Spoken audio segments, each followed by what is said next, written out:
Oh, guys, sometimes I feel like I'm taking crazy pills or like Ashton Kutcher is about to bust through that door and be like, you just got punked for reading that article. Because all week we've been talking about Kay Adams just gushing about this team. Adam Schefter saying this team is going to win the AFC West.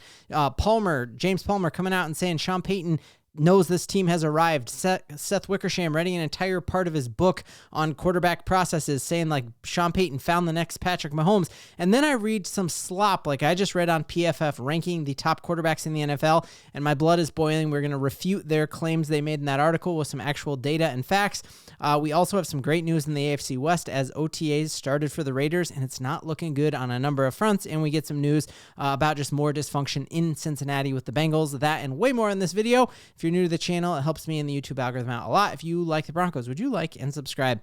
So here's the article that I'm talking about. It's been going all over the place on Twitter, and PFF went through next year and made predictions about how they are thinking the quarterback rankings are going to fall at the end of the year, and they break them into different tiers. And it is comically horrible how far down you have to scroll till you find Bo Nix. So he's not in the elite category. He's not a top 3. He's not in the high-end starter category, but the data shows that he's better than a lot of these quarterbacks written in this category. Remember, he barely was behind Jaden Daniels when it comes to production and had a fraction of the talent on his team around him that Jaden did. We'll get to that in a second. He's not in the tier 3A with guys like Jared Goff, who's a system quarterback, guys like Geno Smith, who got picked off 4 times in practice today with a very horrible Raiders defense.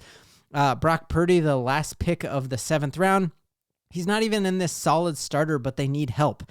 This is the category I'd be like, okay, I put him in this category. He's a solid starter, but he needs help. But remember, we went out and got him a ton of help. You have to go all the way down into this part with a bunch of guys who've never even played in the NFL yet. And it's ridiculous to put Bo Nix even in the same sentence as a guy like Bryce Young, who got benched on his team, a guy like JJ McCarthy, who redshirted all of last year with an injury. We don't even know what JJ is going to look like for a second. And he's throwing to dudes like Justin Jefferson, Drake May, a small sample size, Michael Penix, even smaller sample size. Caleb Williams was a horrendous quarterback last year. We're going to take a look at the data in a second. And then Cam Ward, who hasn't even been on an NFL roster for more than 2 weeks. And so this is slanderous to me, because when you take a look at any of the actual stats from last year, and especially the upgrade he was from Russell Wilson, you have nothing but great things to say about Bo Nix, and Bo Nix is a top 10 quarterback in the NFL, and I stand by that. So you take a look at completions. This is the entire NFL, and knowing that he was a rookie quarterback last year and had a horrendous schedule and had no tight end. You look top 6 in completions. When you take a look at completion percentage, remembering the fact that Bo Nix is the most accurate quarterback in NCAA history. He's a top 15 quarterback with percentages there. When you look at total yards that he threw for, he's a top 12 quarterback. And here's the one that actually matters. How often are you getting it in the end zone? And remember, this is without a tight end. This is without a 100-yard rusher the entire year. And Bo Nix is a top 10 quarterback. He threw more touchdowns than... this is ridiculous. How many quarterbacks played last year? You had 50 quarterbacks, and Bo Nix is sitting at number 6 when it comes to production. And then if you were to take out those first 2 games, which he did not play great in those first 2 games, you would be talking that Bo Nix was a top 5 quarterback in most statistical categories last year. He truly came on when it mattered most. I don't think I will ever forget this. One of the coolest moments of my life was this game where I haven't seen a quarterback throw a dart like that far, that Monday Night Football game to the Browns. I haven't seen a quarterback throw like that since Jay Cutler, because Manning didn't have that type of zip on the ball by his last year with us. I guess he had some zip on the ball early on, but man, Bo Nix is legit, and it did more with less than any of the quarterbacks on that list, and so it is infuriating to truly even just see that kind of stuff talked about. A couple more huge highlight plays, or the other biggest moment of the year to me was definitely this one right here. Remember the situation here that you're talking a game that was flexed into Saturday Night Football. Everyone's watching it. The Broncos had to drive the length of the field in 1 minute and 13 seconds, and Bo Nix, here he is, 4th and 1 with 14 seconds left on the clock. The pocket breaks down. He does stuff with his legs that we've never seen. You got to remember, when Bo Nix also was coming on last year, he was doing it with a stinking broken back that most players would not even play through, and he comes down and he ties it there with that throw to Marvin Mims. So I'm totally over all of the hate, all of the ranking Bo Nix out of the top 10. Again, he had the 2nd most passing touchdowns of all time. You go back any NFL rookie. He threw more touchdown passes than all of them except for Jaden Daniels. Highest completion percentage ever by a rookie. In those games, and is the first one to ever throw 300 yards passing, 4 touchdowns, and I had 140 passer rating. So the slander has absolutely got to stop. Loving seeing other people on Twitter read this, and this is a SI author come out and be like, dude, this isn't right. That PFF ranking is ridiculous. Bo Nix did more with less than anyone else. So it's good to see that they're still sleeping on us, and maybe this will be the best thing for the Broncos, that we don't go into next season without a chip on our shoulder. We do best when the national media doubts us. So maybe getting all of the praise that we've gotten hasn't been the best thing for us, and this will take us back to earth and just give us a reason to be even more motivated. And just remember, like, we got way better on offense, and so his numbers last year, I think, are the floor for what we're going to see for Bo Nix from now on. That I think Pat Bryant is going to be a ridiculous upgrade at that slot receiver position. I think you're going to see more out of Vele, you're going to see more out of Mims, you're going to see more out of Troy Franklin, and I think that's something we can be really excited about. Now, one of the reasons I was most upset about like Geno Smith being a top 10 quarterback is that there's no world in which Geno Smith is a top 10 quarterback. Last year, his production was decent, but we saw him in that first game of the season, and there was nothing to write home about. We were inches away from getting the ball back with a chance to have Bo Nix win as a rookie on the road in his first game ever, and knowing that he played with some insanely talented wide receivers there. He does not have that with the Vegas Raiders, and you're already seeing what that's looking like as he threw 3 interceptions today in their OTAs. And you got to remember, the Raiders defense was the worst defense in the NFL last year, and on top of that, they lost at least 2 defensive starters in that secondary. So to have him throw multiple interceptions in an OTA just shows that there's no world in which Geno Smith is a top 10 quarterback. And if he is, we're actually in some pretty big trouble there. Other good news that we actually got out of Raiders training camp, you never want to root for injuries from your opponents, but the Raiders will probably be without Christian Wilkinson to start the season. He is a difference maker on that defensive front. He was the highest paid defensive tackle. He was really their belle of free agency last season. I was worried about that. He actually got injured in that Denver Broncos game celebrating a sack on Bo Nix. He injured himself with a sack celebration dance, so maybe don't do those in the future. And he is still in a walking boot, and Pete Carroll today said it is a long recovery process. That's just not something you say if you're expecting someone to return. So Christian Wilkinson probably out for the start of the season.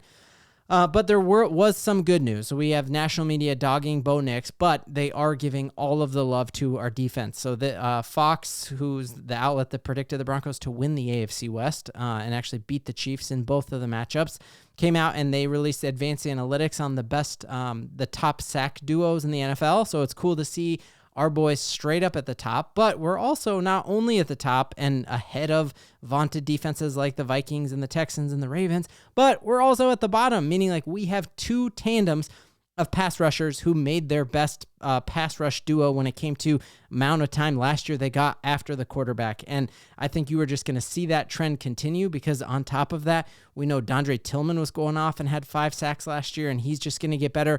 Jonah Ellis had 5 sacks as a rookie and also was playing with a hurt shoulder most of the season.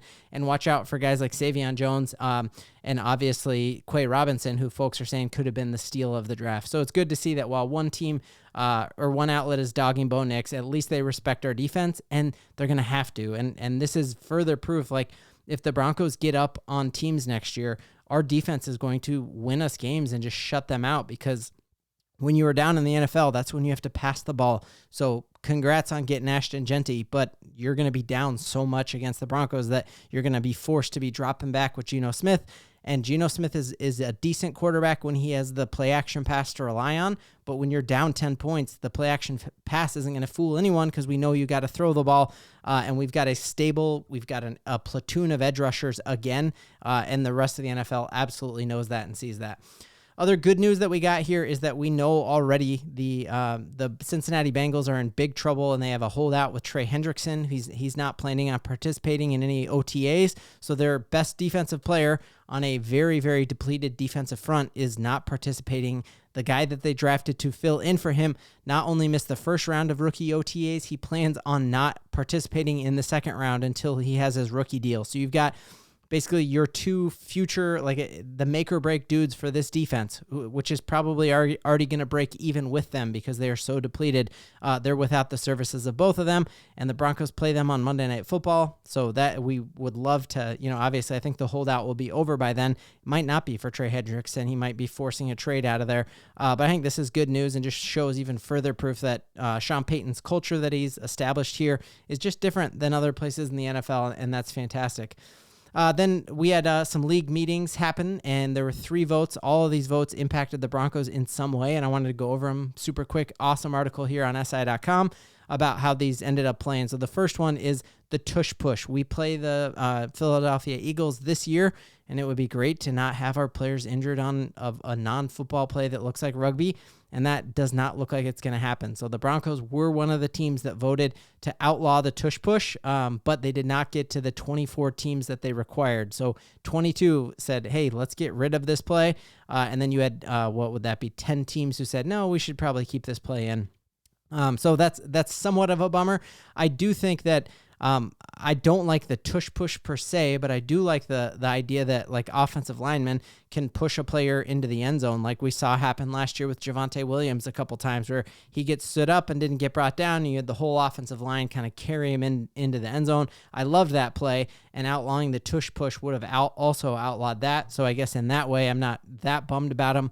And we only have to play the Eagles one time this year, unless we see them again in the Super Bowl. Other play that I think is going to help the Denver Broncos. We have the best special teams coordinator in the NFL. No one really even will debate that. Rizzi is legit. He was a head coach for the Saints last year. Everybody wanted him. He chose your Denver Broncos. Any advantage that he has, I think, is a great advantage. We saw what he did with onside kicks, obviously kicking that famous onside kick in New Orleans against the Colts in the Super Bowl, and it won the Super Bowl for him. And so one of the other things that changed was that teams can now do an onside kick anytime in the game, not just in the fourth quarter. And the kicking team gets to line up 1 yard closer. So instead of that 10 yards of space, it only has to be 9. So any advantage you are giving to our best defensive special teams coordinator in the NFL, I think is great. And then the last thing, this would have truly helped us quite a bit in the AFC West, and that would have been reseeding of the playoffs when the season ends.